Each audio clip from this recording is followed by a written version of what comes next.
Hello, everyone. This is Aaron Christensen, the Horror 101 with Dr. AC, and welcome to this special edition of The Stack with my co-hosts, Vanessa Morgan and Greg Verbeek, coming in from Brussels, Belgium. And we are going to be talking about another one of the films that got included in his care package to me, similar to Crash and The Car, which we talked about a couple of months ago. But today we're going to be talking about a double feature from director-producer Greydon Clark, both coming out in 1980. First one was Without Warning and The Return. I am going to bounce to you really quick, Gut. What was it about The Return that made you want to include it in the care package? You're like, you must see this. Quite some years ago, I invited a friend, and we decided to pop into random movies. And before we knew it, by the time we got to the second movie, we discovered a common theme that is so rare, we hadn't seen a double bill like it yet. And the double bill theme was cattle mutilation. Cattle mutilation! Cattle mutilation! Cattle mutilation! Cattle mutilation. with relation to alien visitors and all that. Yep. And given that it was a Greydon Clark film that you hadn't seen yet, and we had a lot of fun with it, I decided to, send a copy of it your way, which took quite some years until now. Well, exactly. Well, what was funny was, we'll talk more about that in a second. Vanessa, what was was this the first time you had seen The Return? For The Return, yes. I'd seen, obviously, Without Warning before, because that's really one of his best-known films. But for me, The Return was indeed the first time. Never even heard of it. So yeah, thanks to you guys. Yes, exactly. I finally did. I should maybe add that the cattle mutilation double bill. What was the other movie? Voila, it didn't include Without Warning. It was Endangered Species. Starring Beth Williams from Poltergeist and such. I believe that's also in the care package, yeah? Yes, that's why I sent it. And but it's not really a horror movie. It's it's more sci-fi, conspiracy, all that stuff. So we needed a second movie to team up with The Return, and I think there's where Vanessa came in, because Without Warning is one of your favorites, no? Absolutely. I mean, just look at that alien. I think he's the coolest alien in film history, really. Okay, get it over with. Show the box. Da-da-da-da. Can you guys see this? There we go. That's a French edition, by the way, of a VHS cassette. That's a very cool alien, and I wish we got to see more of him in the movie itself. The design of that alien is Rick Baker, and then it was realized by Greg Canham, both of whom have won multiple Oscars in their time. And this was, toward the beginnings of their careers. Rick Baker was certainly more established at that point, and Greg Canham was working as, an assistant for him. Well, why don't we go ahead and start off with Without Warning, since that one did come out first. It was shot in late 1979 and premiered in 1980. And then Return was shot in 1980 and also came out the same year. Vanessa, you wanted to talk about Without Warning. How did it become to be one of your favorites? Well, I discovered it quite late. I think, in my late 20s. Yeah, there wasn't really a lot of possibilities back then to watch movies. So I went to all the video stores in my country here in Belgium. And I never came across Without Warning. So I had the impression I've already seen every horror movie out there. And then someone who hardly knew anything about horror movies said, "Oh, have you seen Without Warning?" And I hadn't even heard of it. So I went to look for it. Can't even remember where I found it. Probably ordered it in another country or something. And I instantly fell in love with it. It's super entertaining. The special effects are really fun. And like I said before, the look of the alien is just the coolest, in my opinion. So yeah, for me, it was, I loved it. Well, here in the US, it didn't get a home video release for a very long time. It played on pay cable, HBO and things like that.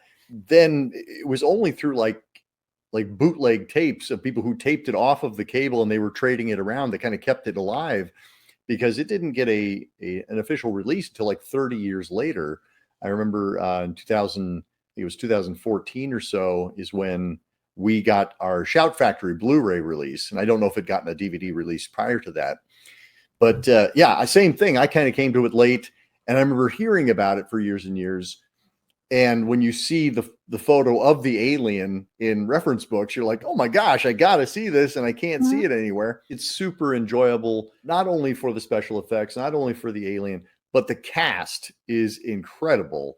Absolutely. You've got Martin Landau and Jack Palance and a young David Caruso and Ralph Meeker and Neville Brand. It's just a cavalcade of all these folks who were kind of an interesting part of their career. And so Graydon Clark was able to attract them to his little creature feature. Gareth, how about you? Where did you come across Without Warning? A bit later in the game also, because around 2004, it must have been, I was in a band with our guitar player suddenly mentioning this film he saw as a kid with a weird alien who was throwing around flesh pancakes.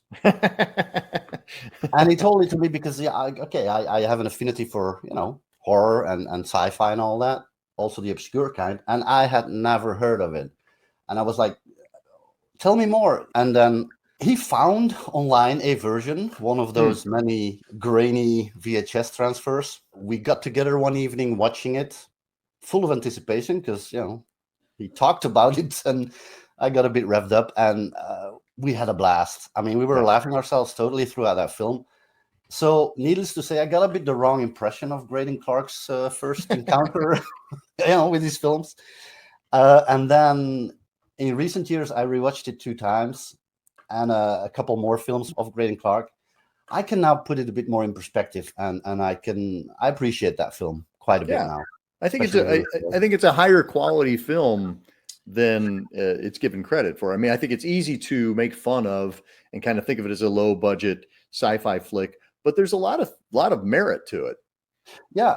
Also, around that time when I first saw it, it also kind of like gave me an idea to come up with a subgenre called Clueless Aliens Loose on Earth. And it made me think of stuff like Don Doler with his Night Beast, or Unseen Terror, things like that. And it's kind of a type with Don Doler's stuff. Like it is that kind of low budget.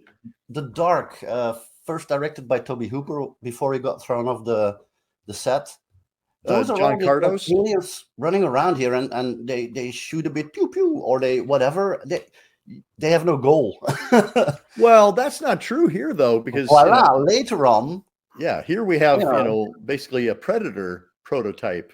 Absolutely, he's hunting humans for sports. Right, he's come here just to hunt humans. So that's one of those things that, like, wait, I can appreciate this a bit more. The alien knows what he's doing here. So talking about Predator, there's a fun trivia because the actor that's behind the alien in Without Warning, Kevin Hall, he actually plays Predator as well. Yep. After Jean-Claude Van Damme got kicked off of the gig, Kevin Peter Hall took over the Predator. We're talking about the Arnold Schwarzenegger film. Yeah, that's the same actor, Kevin Peter Hall, and the same story as well. Almost. And it's the same essential story. Concept, yeah. But the thing that, I mean, some people are a bit like too direct in pinpointing, like, oh, Predator stole everything from that's Without Warning. There's a link, of course, but again, the concept of hunting humans. It's from the most dangerous game, the story already. Yeah. And before that, the Romans, with their gladiators and their slaves, you're just like, hunt and kill humans in an arena. It's as old as many yarn go, as old they as say. Man, yep. And only Graydon Clark does it with pancakes. The fleshy pancakes. Those, I mean, and the pancakes are pretty hilarious. I mean, they're like these little discs that the alien shoots, but and they're they so land. well done. They're really well done, and they land Absolutely. on the victim, and like the little tendrils come out and burrow in, and it's really, it's a visceral experience, even if it is kind of cheesy in its, you can tell that it's a special effect. Yeah, but what I like about it too is that you don't get to see the alien in the beginning. So in the beginning, you just see these pancakes flying around, Yep. and you don't know where they're coming from. So sometimes you see like weird shadows or little glimpses of the alien in the background, but only if you look really, really well, because you might as well miss it. Right. But then you have no idea what's going on. So he kind of was inspired apparently by Jaws. And he said like, yeah, it really makes the imagination going from the audience. So I don't want to show him it from the beginning. And also probably because it's cheaper. But then when you do see the alien, it's like, oh my God. So we have a theme in that we did The Car before, which was also inspired by Jaws, and then we have Without Warning, which is also inspired by Jaws, and later inspires Predator. I would go a bit further back in time. Take Creature from the Black Lagoon. Right. That's a good blueprint for every creature feature that came afterwards. And I think they handled in Without Warning the same approach. Where we're just get to see little pieces little bits, and in the end we'll show it in its full glory. So I wish that our alien had been a little more active. He does just kind of stand there looking impressively tall and impressive in general. Hang on a second. I rewatched the trailer today, and there's a shot in also the film. I mean, imagine the 50s and 60s movie where the whole alien is a man in a suit. Yes. In fully lit. And it walks to you, bum bum bum bum bum bum bum bum bum bum bum bum bum bum bum bum. Okay, it's kind of funny. What they did in Without Warning, especially near the end when you see him standing, they kept him motionless. He's only half lit from the back. There's smoke going on. It's like this motionless thing it's much more a threat than something bomb bomb bomb coming at you. And it just takes like one step forward and it stops. It's just ominous. But it's not as cool. I mean, that's what we love about the 50s sci-fi movies, that you get to see the guy in the suit walking towards you and you get to see the whole thing. Like, Monster Piedras Blancas, I don't care that it's not a great monster suit. I get to see it. And here it feels like they're almost apologizing for it by keeping it so kind of withdrawn from the camera, and there's nothing to apologize for. I mean, like Vanessa showed that picture, like that's a great looking alien. It's like, put that thing front and center. Yeah, but on that picture, I mean, it looks even better in the movie. And I agreed. I think what they tried to do was like they knew their flaws. Like if we show it too much, it's not really, right. The scariness is gonna go away. And I think they used it in that sense. They show the pancakes pretty up close. I mean, they show them a lot. Yeah. And the fun part is, I mean, they're an ingenious creation, how they work and suck and whatever.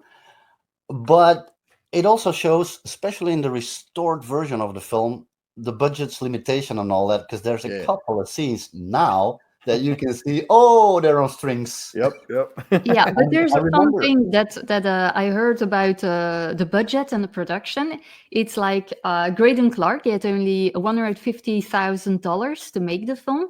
$50,000 went to Jack Palance to pay him. Yeah. Then another $25,000 to Martin Landau, $35,000 for the printing and the lab.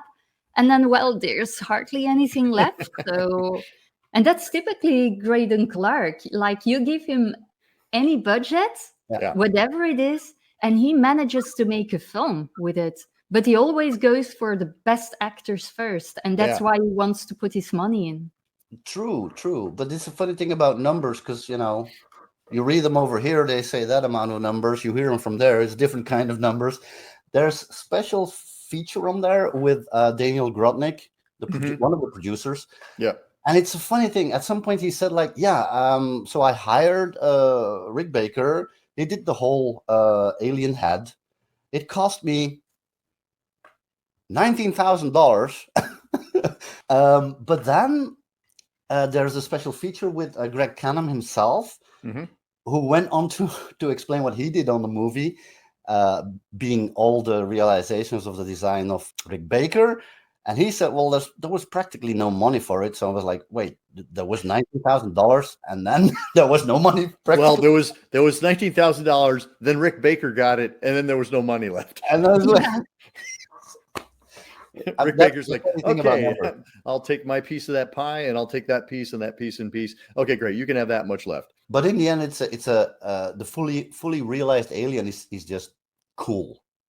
Yeah, agreed. And having Jack Palance, having Martin Landau as kind of your two headliners, like they are magnetic when they're on screen. I mean, it's funny that they would team up again in 2 years and do Alone in the Dark together. One of my favorites too. Is that right? I didn't know that. Oh yeah, absolutely. They're like the craziest villains out there. Yeah, absolutely love that film. And they definitely lean into their crazy here as well. Like Martin Landau plays Sergeant Fred Dobbs, who's a veteran. And then you get the sense that Jack Palance's character, Joe, has also been in the service as well. Mm-hmm. They go back a long time. They had a history together, also a hunting history. So around the parts where the film takes place. The basic premise is that we've got, like a group of kids, that head up they're going to go, basically hang out by the lake and camp. And Jack Palance is the guy, Crazy Ralph, who tells him, don't go by the lake. And Martin Landau is the one who says, that there's aliens out there. So, then a couple of our younger folks get picked off. Cameron Mitchell, I forgot about Cameron Mitchell and his son. They have the opening sequence. The opening scene. As soon as it becomes apparent that the alien is out there and is picking people off. And so they go looking for help. And that's where Jack Palance and Martin Landau's characters come in. And then they take us pretty much through the movie. Mm-hmm. And they're really into it. They deliver. Yeah, I think it was a great choice to put his money first and foremost into the actors. Yep. Absolutely. Because they need to carry it, and they do. The best special effect is a good actor, I think. Yeah. We might want to mention the wardrobe costumes a little bit. Sure. More specifically, David Caruso's incredibly oh no ridiculous, enticing, way too short, sporty shorts. Yep. That was, oh boy. You told me that you were wearing that when you were young. That was the thing. When I first saw that movie with my friend, we just cracked up at those shorts. And both him and me, we remembered as little kids, our moms having us wear that stuff. You should have worn those shorts for the podcast. That's just my opinion, but I'm wearing them right now. You just can't see them is all. No. But yeah, David Caruso, later to become a big TV star in America, and also just to throw out another film, Session 9 from 2001. And Jay from Friedkin. Yeah. But Session 9 is one that I really, really like. And I think he does a terrific job in that film. But this is very early in his career. And it's hard to believe that he would. His first part ever. Could be. That he got. And it was thanks to this film that he managed to get into the Screen Actors Guild. Okay. Also, the costume wardrobe of the alien. What do you think? He's not wearing shorts. But too bad. Eloy Jensen, I think, was the costume designer. Okay. At one point, she went and bought a hammock, threw it on the alien, and that's what he's wearing. The net kind of. I mean, it works on film. And if I have to mention someone else, it's the DOP, Dean Cundy, because he went on. Certainly. Again, I think the camera work is terrific again too for such a small budget horror film. But Dean Cundy, he went on to become a frequent collaborator of John Carpenter. He'd already done Halloween in the Fog.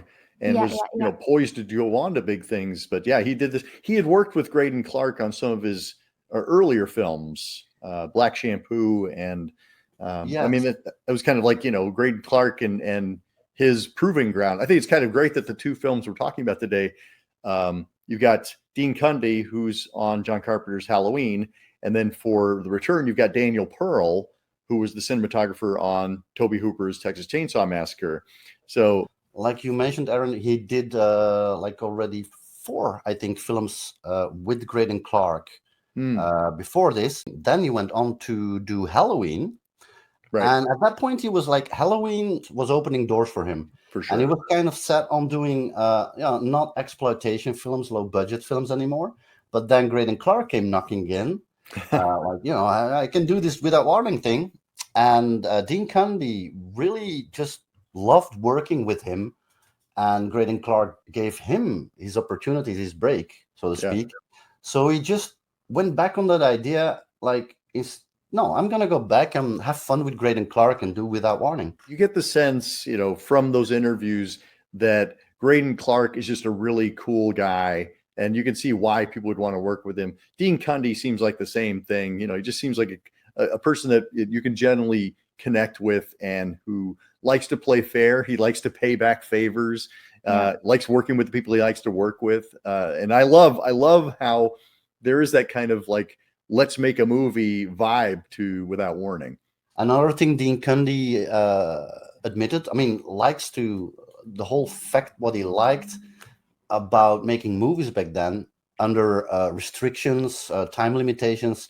It made them learn so much to be creative, to be fast, and all those things he could take on to his, when his career revolved bigger. Get the job done with the means possible. Nobody on a big budget movie, nobody's going to be unhappy that you know how to set up quickly and execute things quickly, because everything's cost so much more. So you're going to hire somebody who knows how to do this efficiently, and he definitely. I think that's the great thing about what low budget filmmakers can bring to a bigger budget is they've got the experience, and they're like, we don't need to take all day to set this up. Let's do this in 20 minutes here. Everybody get in here and let's make this happen.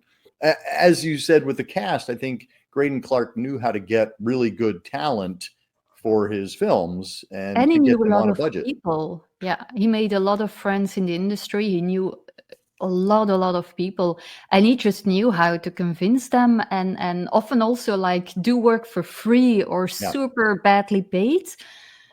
Just because they liked him or because he offered something else in return. I heard something like a certain point, I can't remember for which film it was, but that there was no any money anymore for the lab.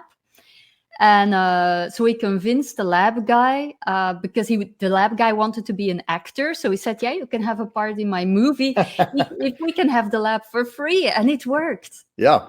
So that's just smart filmmaking, because Graydon Clark got his start with Al Adamson. Yes. Who, low budget guy, but a very prolific filmmaker. And, he was an actor on Al Adamson's films, and he wrote the screenplay for Satan's Sadists, legacy of the low budget, and then him just kind of working his way up to doing his own films. This, I think Without Warning was maybe his second or third outing as a producer, like he was out there making his own movies. Yeah. It's also interesting, I think, that in the beginning he also wanted to be an actor. Right. And it's thanks to meeting Al Adamson a little bit by chance that he got interested in directing and producing. They said like, oh no, why would I want to become an actor? This is so much more fun. Right. You get to make so many more of the choices.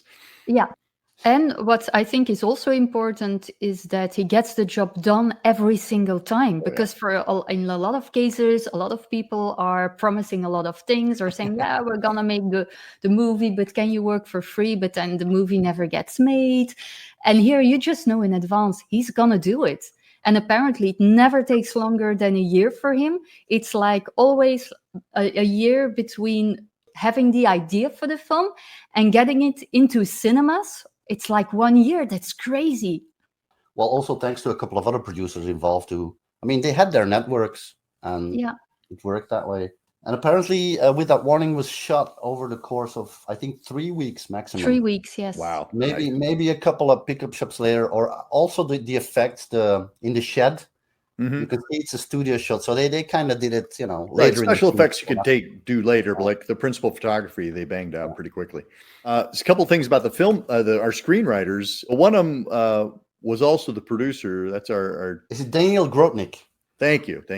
He received the script first, and it needed rewrites for some reasons. He hired another writer, credited on the film, Ben Nett. And the thing was that apparently he started rewriting after 60 pages. He just had an epiphany, and he said, like, I can't do this. I'm not a horror sci-fi guy. I'm a comedy guy. So Daniel Grotnik was left with 60 pages, and he already paid the guy, but the guy left or something. So in the end, Daniel just like, okay, I'm going to write the other 30 pages. Apparently, in the very first draft, when the alien was hunting, he wasn't using the pancakes, but he was just using a bow and arrow. And Graydon Clark thought, yeah, this just isn't working, so Yeah. that's why he needed a lot of rewrites. Oh, that's fun. Yes, and But he came also- up with the idea of the pancakes. Yeah, Who? I think it was Graydon Clark. Yeah. Well, it's funny you talk about our comedy guy because that's Ben Tramer, and he created the TV series Saved by the Bell. Hmm. And so that makes sense that like he comes from a comedy background.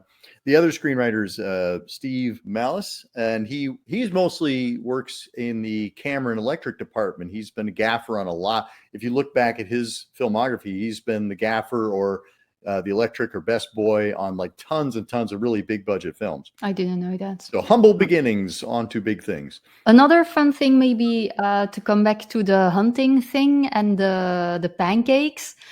So the pancakes are living beings. Yes. And that was based on the idea that in real life, hunters use also animals such as dogs to help them with the hunting.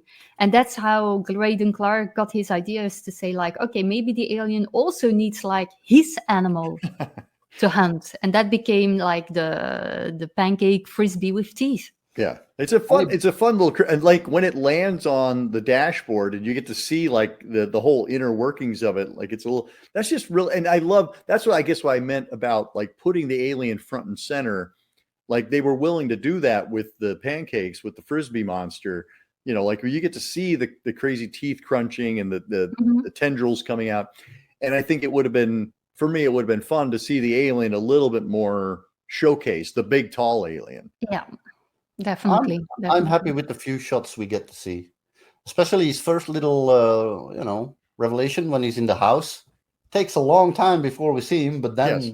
And when you do get to see him, as you say, like it's a really great shot, but it's a very quick shot. Yeah.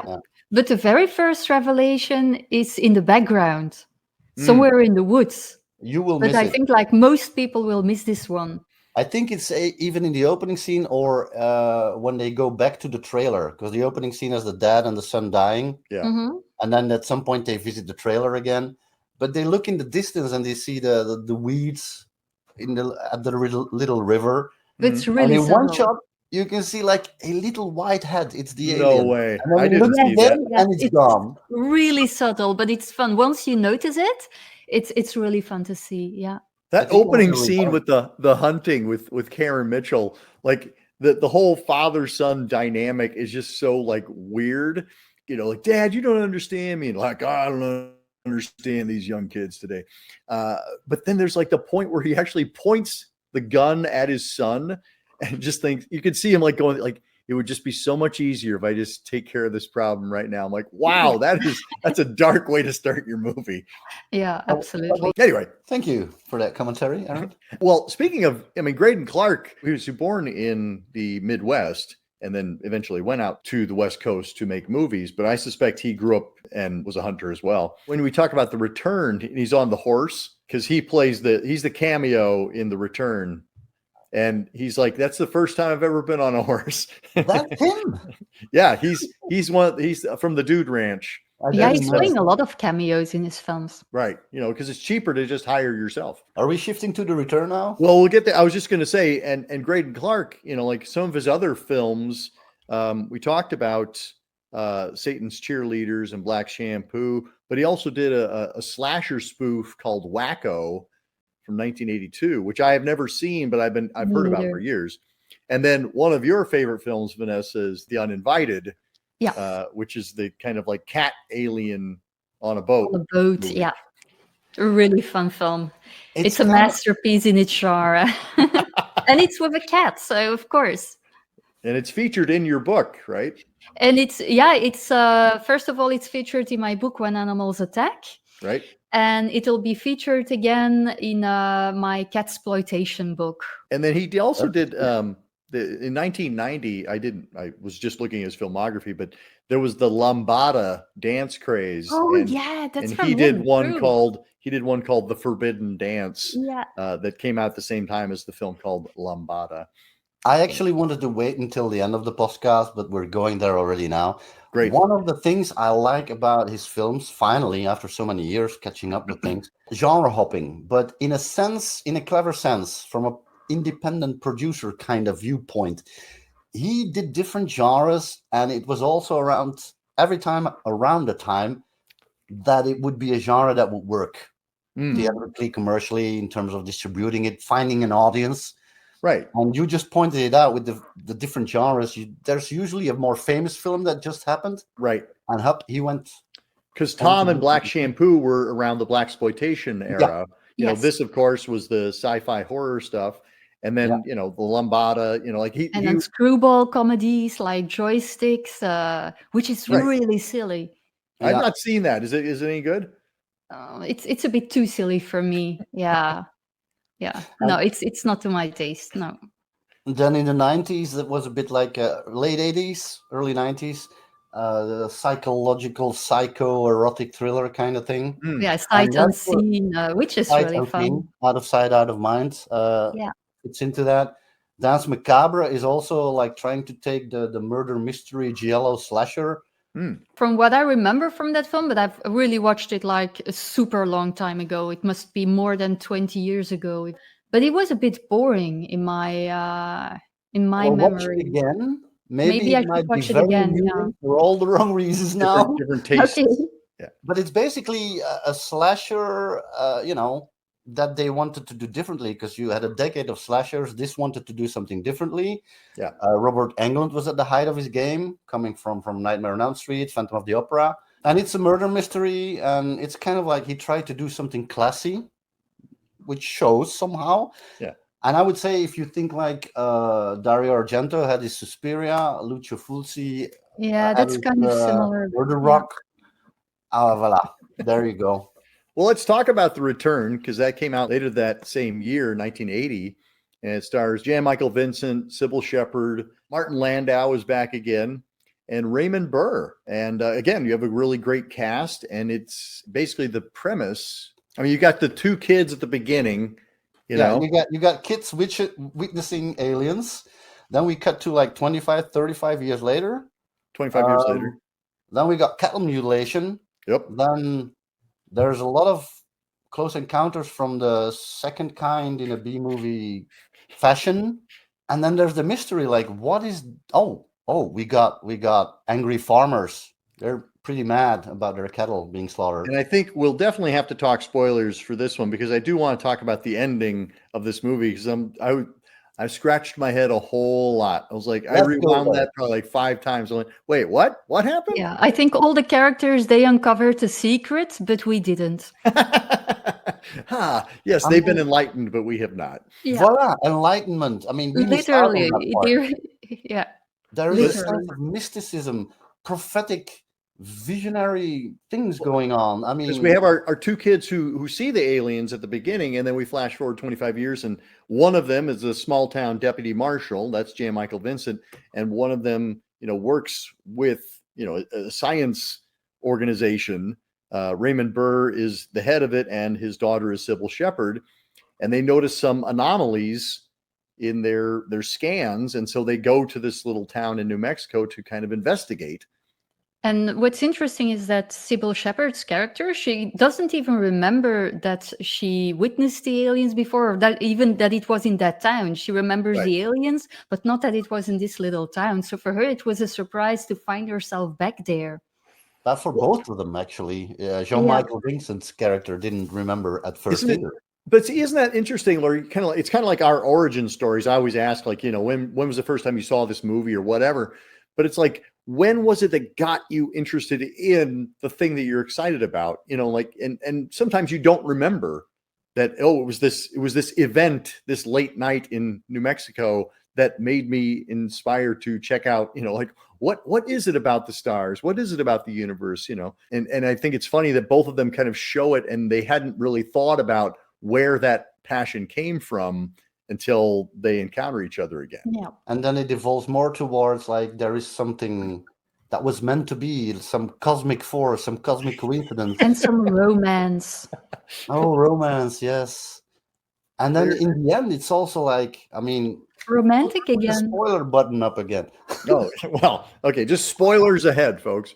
There's be- this quote at the end Yes, the that Bible has quote. like messianic proportions. It's like they have been altered by, yeah, let's say aliens, Yes. and they might be the new Messiah couple somehow. Yep. I think that maybe the film would have been more interesting if it would have been very short and the film would be just the beginning and it would start now after the Messiah thing. Like, what's going to happen to them? What are they gonna do?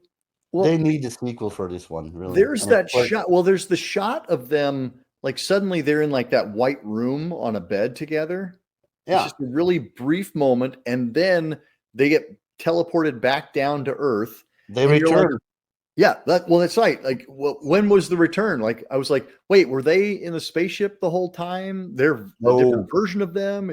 No, I don't think so. Well, the aliens return at the end and do Yes. whatever they need to do, take and roll up, and then the couple, also returns at the end. So it's right. But what definitely- happens between going through and then coming back? Like, what is different? That's a good question that I think no one is able to You answer. need to ask Graydon Clark to make a sequel and We had explain 3 it. screenwriters on this one, and I'd like to ask all of them, what the heck was going on there? But let's go into the effects. This clearly is a low budget take. I mean, it's an inspiration. Might have been Close Encounters of the Third Kind. You In terms think? of only the effects. The effects. You think maybe? How many lights can you use for an lot. alien? But that was effective. Yeah. Well, that's Daniel Pearl. Daniel Pearl, who again, great cinematographer, started off with Toby Hooper, and then went on to become like one of the premier music video cinematographers. Like, he was right there at the beginning. In fact, I think this was one of his last features before he broke into the music video world. But then he did, U2's With or Without You and The Police, Every Breath You Take. And I mean, like, if you go to IMDb and look at his filmography, like, you'd be like, oh, he did that, and he did that, and he did that, and he did that. He also did Aliens versus Predator Requiem. So it's like he swings in and out of features and music videos. As we said, Graydon Clark hires these people who know how to make a movie on a budget. And yeah, they didn't have a ton of money for this one, and Daniel Pearl makes it look great. Well, here's the thing about limited means and all that. If you put the two movies next to each other, you can clearly tell that they had more means with this, with the return. They amped everything up. You could almost tell that Graydon Clark's going ambitious with this one. All the locations, the effects. Well, I don't remember. What was the budget for Without Warning? 150,000. 150,000? Yeah. Okay, because he had 750,000 for this film. Well, part of it. Oh, and he had Budweiser. Cronenberg sponsoring in this film. No, the beer. Cronenberg. Yeah, Danish beer. I don't know. That was a kind of became. Yeah, that guy was drinking a lot. Yes, well, and Jan Michael Vincent actually drank a lot too. That's when he became addicted, maybe, in that The film. running joke throughout this film is look at all the scenes where Jean-Michael Vincent is drinking a beer. Yep, It's Even in his police car. Constantly. character study right there. It's wonderful. But he was coming off of Hooper. He'd just done Hooper with Burt Reynolds, the stuntman movie. Jan Michael Vincent had also done Damnation Alley with giant cockroaches and scorpions, directed by Jack Shoulder, who also directed Alone in the Dark. Yes. And I was like, I love Small World. Yes, Jan Michael Vincent was a rising star, but he definitely struggled with substance abuse. Yeah. And that was certainly the case on this film. There were some times where he just couldn't make it through the scene. Yeah. But in the interview on this disc, Scorpion Releasing put out the Blu-ray. And on that interview, Graydon Clark talks about how when Jan Michael Vincent came back to do the looping session, he had been in rehab and he was actually feeling much better and he was much clearer. And he apologized to Graydon Clark for the difficulty he had on the set, etc. Okay. Maybe that was one of the deals that Graydon Clark did. Like maybe he asked for instead of being paid because there was not enough money. Maybe he said, "Yeah, you can just pay me in drinks and in Right. beer." Yeah. And I'm sure that was in his contract. that's not a fact, by the way. And Sybil Shepherd, she, Moonlighting. yeah, well, this is kind of between like her heyday with Peter Bogdanovich, like Last Picture Show and Daisy Miller, At Long Last Love. She'd kind of fallen on harder times, and Moonlighting came along in like the mid 80s. So she was kind of in this strange point in her career where she didn't even have an agent. Like Graydon Clark had to go track her down in wherever she was, I didn't know. and she was game to do it. I think she's really solid in this film. I think all the actors are actually quite good. She's really pretty good in the, yeah, it's a good, you can tell it's a good actress. I mean, she's, I'm not sure if they all got what was on the page in the script, but they went for it and they give good performances. I mean, and Martin Landau is back. Oh yeah, he does a back-to-back with Graydon Clark, and he's playing like the kind of the marshal of the town, but he's loopy and fun and he's very not the inventive. sharpest tool in the, you know, in the sheriff's department there, I think. Also, no, he's less menacing here than in many of his other roles. For sure, he's kind of goofy and fun. Yeah, and then there's also Vincent Schiavelli, who the actor with the very particular face, who also went on to do big things like playing Ghost. He had a part in Milo as well. Many other things. I can't remember every title. But... Well, and I remember him kind of from One Flew Over the Cuckoo's Nest. That was also, one of his earliest features. And again, he has such a distinctive face and quality to him. So it was a treat to see him show up as well. For me, it's one of those really fine faces, actors that you could put, you know, like Reggie Nalder, Michael Berryman. Whenever they show up, it's like, yes. And they bring their game. And Graydon Clark is doing a lot of like action stuff here where he really likes to lean into the slow-mo.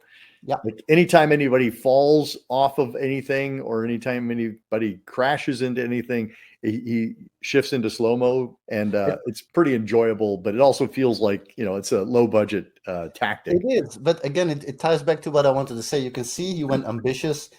He tried to do more, and he got a bit more means. I mean, there's more action, more special effects. Yeah, but I have to admit that with every film I've seen from Graydon Clark, that this is maybe my least favorite of all. Really? I enjoyed it. It was definitely a fun watch. But if I have to compare it to the others, like, yeah, I prefer to watch the others again. I'll just come out and say it. I think this is probably his misunderstood masterpiece that we don't know why it's misunderstood. we don't understand it. We didn't understand the thing. It's probably something like that. It's just not understood, not like misunderstood, like no one understands it. We have a Predator angle again, in that we have our alien, you know, in the form of Vincent Schiavelli, mutilating the cattle, killing off the people, and when they get too close, there is that alien who murders as well. Yeah. So there's that angle. And again, I mean, like with all the rest of the aspects of the movie, that we don't get an explanation. It leans towards, are you throwing food into this dimensional vortex? I think it's like pieces to getting rid of it there to have the aliens study or whatever. No?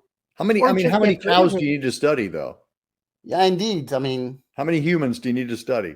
But still, why? I think he just wanted to get rid of it, no? Just getting rid of all the pieces of the witnesses. If you didn't kill them in the first place, you would have to get rid of them. It's not like he wants to cover up the evidence because the whole field is scattered with mutilated cows. Yeah, that's true. I mean, he's not like I said, we don't understand the film. If someone understands the film, please put in the contact comments. us. Let us know. Leave us a comment. We will do this episode all over again with you there. I mean, and if it's for food, how are you going to feed an alien race with one steak? Right. Kind of going back to you know, our themes, because we had our Jaws tie-in. We also had Killer Dog.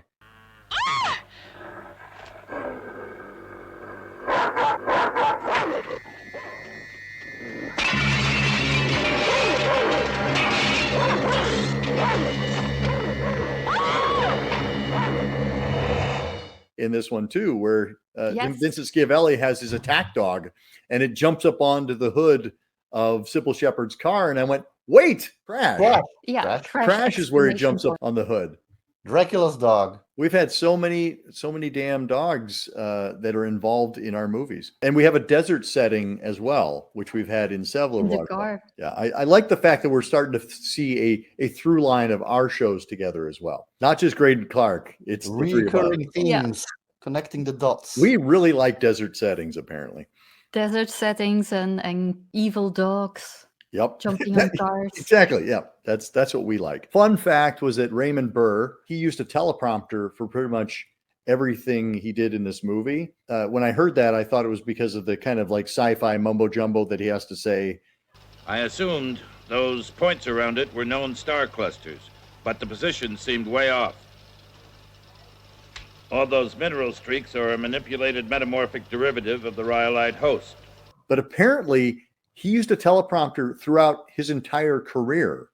Like back in Perry Mason times, he would always have a teleprompter. So whenever you see Raymond Burr in a movie or a TV show from now on, he's reading his lines. The circular patterns are precise schematic diagrams of our solar system. In the meantime, I'm trying to read the damn thing. And giving a heck of a performance without having memorized it. It's a skill in and of itself. I It guess. is. Well, see, okay, as an actor as well, like it is a skill to be able to read without looking like you're reading. And, Mhm. you know, because you don't want your eyes doing this, because then it's obviously you're reading. You also don't want to sound like you're reading.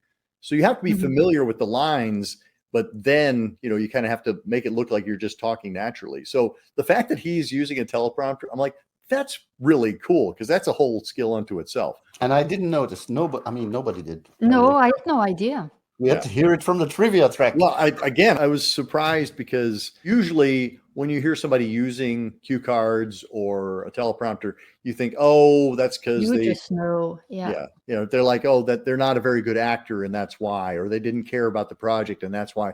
It's like, no, it's just that was how he preferred to work from his career. You know, he did pretty well. Not a bad actor. Well, if we go back to the movie, then I mean, did you guys like? I mean, Aaron, because Vanessa is a bit like she doesn't know yet. Well, I like it. I do like it, but it's just like not my favorite of Graydon Clark's movie. I would say that is also true. Having not heard of it before, I think was the biggest surprise to me. I would have thought that with this cast and with this director, you would hear about The Return more often. And so I was very thankful to you, Gert, for introducing me to it.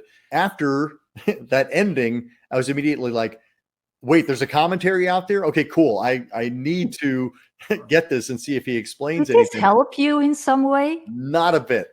You get to the end and he's kind of like, well, I wanted it to be kind of open to interpretation and I wanted people to think. I'm like, thanks, Graydon. I wanted an answer. And he did not give me one. No, it is open to interpret. I mean, you have to fill in a lot there during the We'll have to last contact 5 him minutes. and ask for a sequel.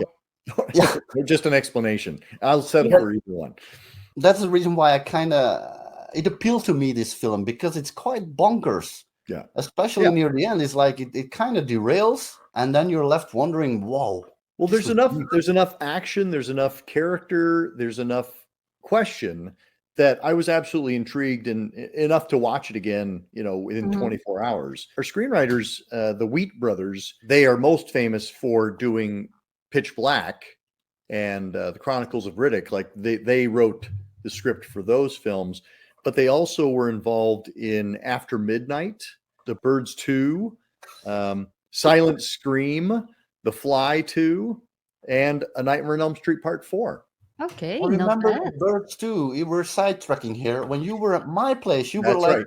suddenly you got so enthusiastic, like, whoa, you have the Birds too. I'd been hearing about it for years, and of course, they never show it anywhere because it's a terrible movie. But Did you end up watching it here or not? no, you made a copy for me. over Okay, here. okay. About the film itself again and the era it was made in, the early Yeah, 80s. yeah. What I also liked, it took me back to other films I did see as a kid, like, not even, pre-teens, I guess, with the same vibe, mood, aesthetic, slightly better though, like Strange Invaders. Have you seen, Yeah. that one? Oh, yeah. Yeah. Mhm. It's again like something starting in the 50s, alien visitors, and then we fast forward now to Yep. the 80s, Yeah. and there's this whole mystery going on with aliens being among. I mean, that typical feel and mood and mystery was kind of in here too.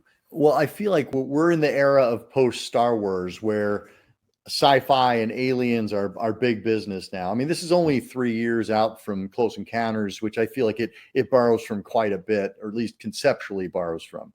Conceptually, the visuals, yeah. The look and the feel of it, like, oh, aliens have been here and they left us a message, and they want us to come here and convene with them. They didn't really explore that, and I'm not No. sure why.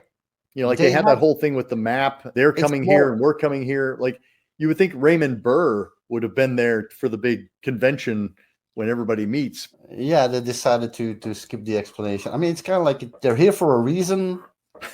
They're definitely more intelligent than us or something. They have a Clearly. scheme. Whether it's good or bad, you don't know. Maybe the screenwriters didn't know it either, and then Graydon Clark just said, "Just leave it that fine. way because Yeah. it's good to have some mystery." And Like 2001: A Space Odyssey, Mhm. like that just made it okay to just not give any answers at the end of a movie. And I feel like so many movies have like kind of leaned on the crutch of 2001 to be like, 2001 they didn't explain anything, so but it's fine. it's true that for the most part, I don't think you need to explain everything in the movies.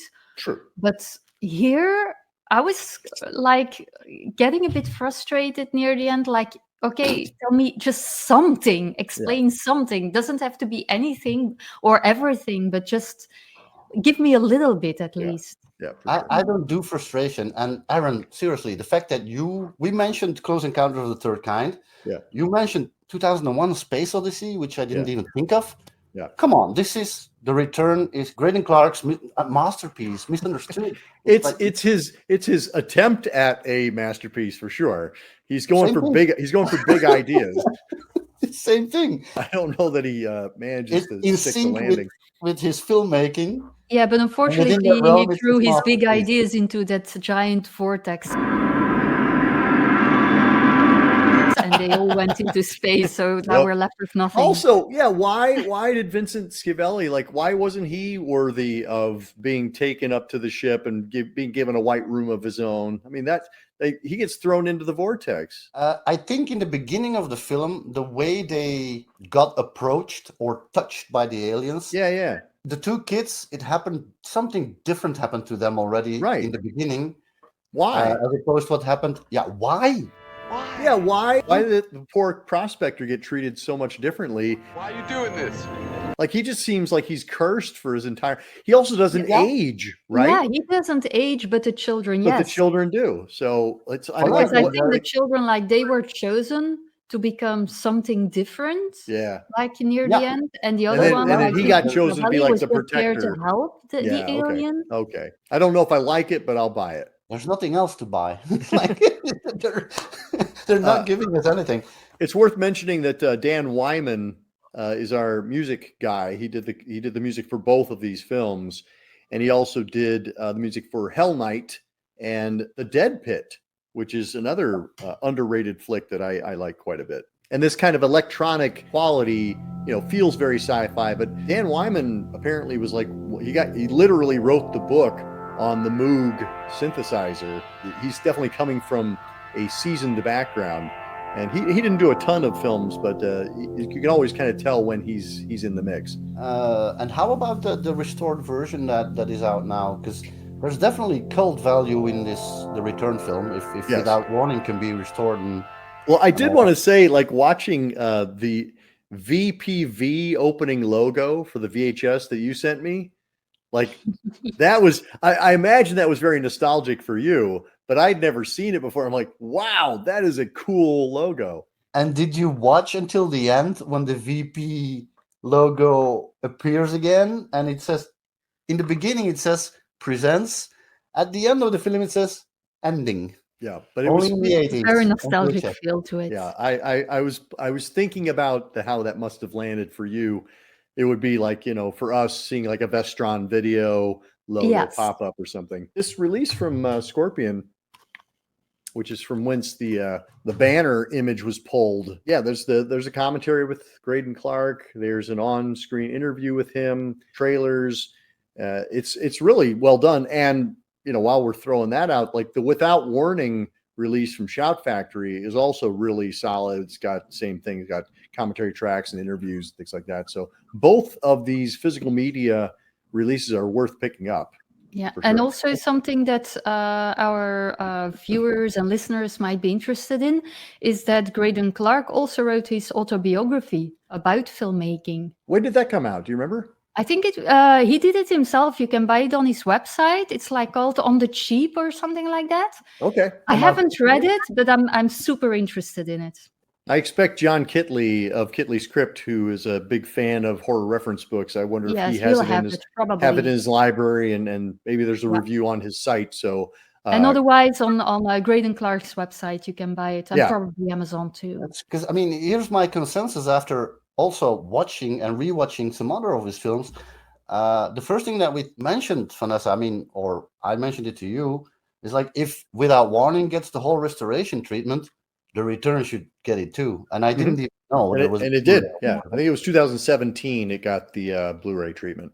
And because he did so many different genre films, and he did it all his way, my appreciation, rose a bit. Mhm. Because at first, when I first saw Without Warning, I was thinking shortly after, to put him on the pedestal of Al Adamson, Don Dohler, Bill Rebane, But a or little whatever. bit But better. then I Yeah. saw more movies, and he's like, no, he's a I bit agree. higher up there. I agree. Really, Yeah. quite a Yeah. bit. With Yeah, he's with a all the- solid, yeah. proficient filmmaker, and I feel like he was working within the system. He wasn't like Bill Rebane doing it out on his ranch in No, Wisconsin. No, a he was, network with talented people, Yeah. the different genres he just made his own and kept on doing. He's really like a second Roger Corman, really. Mm. Especially, I've done some Roger Corman podcasts this week. It really reminded me of the way Graydon Clark works as well. They have so many things in common Yeah. with the types of movies they make, the way they work. A lot of things in common. Everyone just talks about Roger Corman as if he's the only one who makes this type of films and in such an efficient way. But Yeah. that's not true. There's a sense of philosophy that is similar in the way Corman did things Yes. and Graydon Clark. And even also- more yeah. recently, like Charles Band in his early days also had that kind of. Yes. Graydon Clark. If you get your hands on these two releases, listening to the commentary track, you kind of get a feel for who Graydon Clark is. And he just seems like a really nice guy who's also a really proficient, low budget filmmaker. And sometimes those two don't necessarily go hand in hand. Like if you're an efficient, low budget filmmaker, it's also because you're kind of a jerk and you screw people over. It doesn't feel like he's that kind of guy at all. Yeah, that's true. It's Yeah. actually what the cinematographer Dean Cundy, his explanation and commentary is a testament to what you said. I mean, he actually loved working with him, and he decided I'll just wait with my bigger career and go back and make a film with him for fun. Yeah. He must have done some stuff right then, right? Pick up his other movies as well, because they're all a lot of fun. At least every single one that I've seen. There's some that I like a bit more than others, but you just can't go wrong with a Graydon Clark movie, I feel. Yeah, and that's what I was going to say is, going along with that, taking a deeper dive into Graydon Clark's filmography and picking up his autobiography. I think there's a lot to like about him, and I don't think he's somebody who's talked about nearly enough. And that's why when you suggested this double bill, I was like, yeah, we should definitely give Graydon Clark some love. And also, it's not a filmmaker you can judge or have an opinion about his work based on one movie you've seen of his. 100%. Thank you both so much. This was a riot. I'm looking forward Thank to you. the next double bill that we're going to cook up off the stack, and looking forward to the next time. Bye-bye. Until next time, keep searching, keep exploring, and keep sharing the scale.